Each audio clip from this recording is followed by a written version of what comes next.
Welcome to Marketecture, where you can get smart fast with in-depth interviews of leading technology vendors. I'm Ari Paparo, and I am here with Cory Schnurr of the Media Trust. Cory, thanks for being here. Thanks for having me. Appreciate it.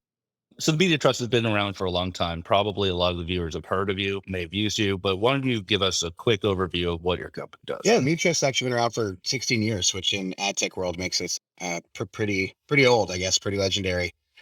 So the Media Trust is a company and a platform focused on digital trust and safety, right? So that means safeguarding the consumer experience, protecting digital assets, and helping platforms, publishers, ad tech, e-commerce platforms manage and govern their digital assets and their ecosystems. Is it accurate to say that your primary customers are publishers, media companies? I think we kind of have three major sections, right? We have publishers, traditional ad-supported websites and publishers. We have ad tech or martech, so the big platforms in the middle, SSPs, DSPs, Hmm. and exchanges. We work with that's quite large parts of our business.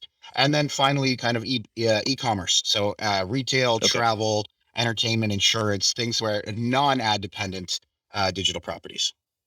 Okay, so that's a really good way to guide the conversation. Let's talk about publishers first.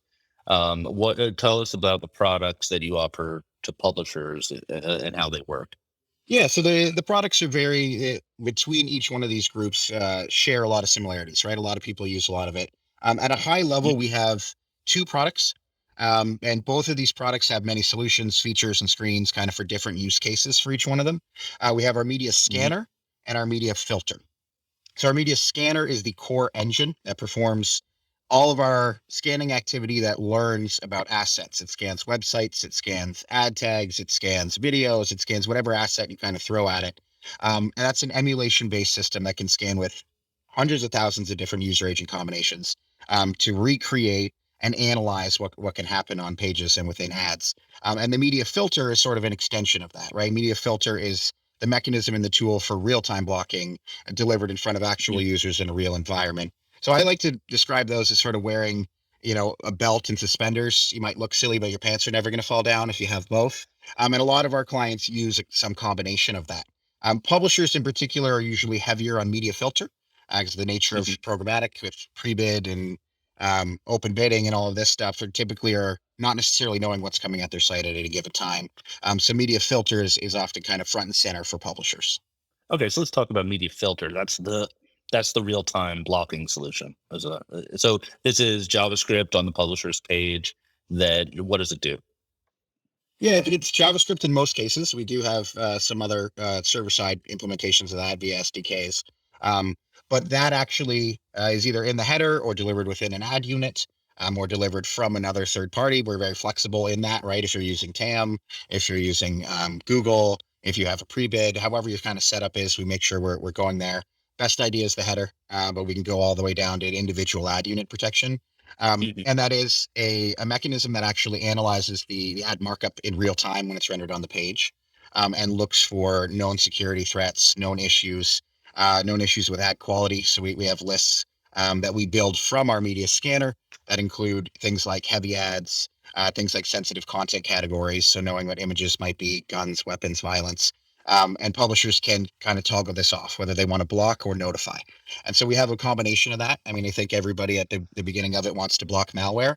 But if you look at some of the other quality issues, right, that go larger than just malware, there's other things that you might want to know, like how many alcohol ads am I truly serving? How many gambling ads are truly hitting my website?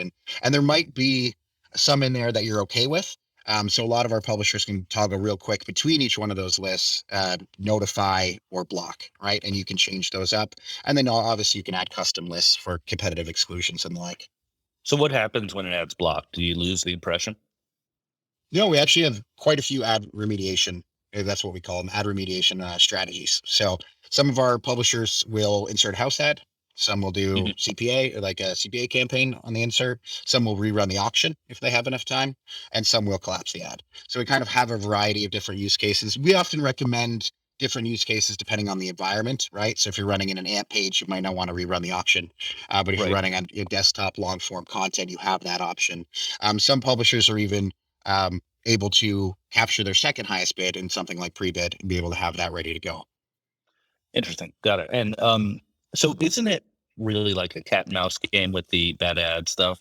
Like you find something, you block it, and then they evolve and they find new ways to hide what they're doing. How much does that dynamic take place?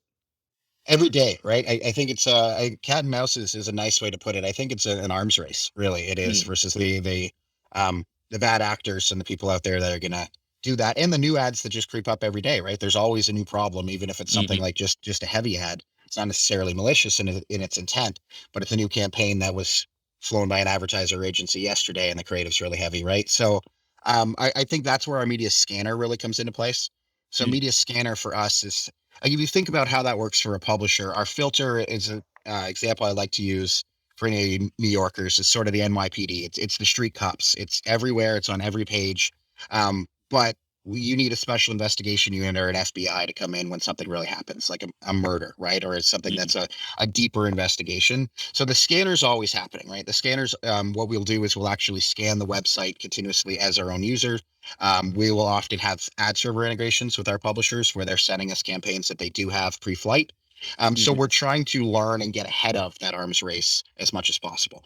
And because we have such a large ecosystem of MarTech and AdTech, everyone learns from that same data set, right? Like custom blocks would be to a particular publisher, but our security and malware knowledge spans the ecosystem. So when we see it upstream, and we see it on other platforms, that feeds that media filter list, which we update every 15 minutes in real time, right? So you're always kind of getting the freshest blocks that we learn.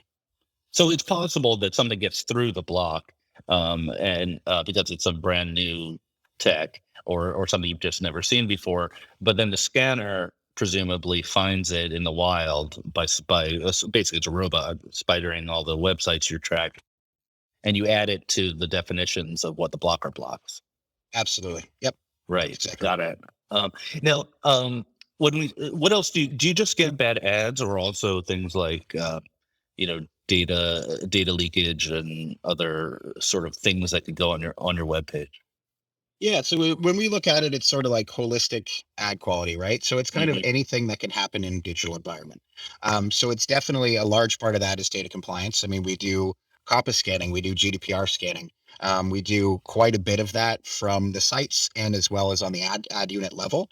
And Hmm. as I mentioned earlier, we have a whole kind of e-commerce wing, which is non-ad supported websites, and they use it for the same thing. So it's any Right. third-party JavaScript, it's anything that can happen on the page that can harm consumers, drive data breaches, violate regulations, impede revenue, tarnish the brand. It's anything that could go wrong with a digital experience.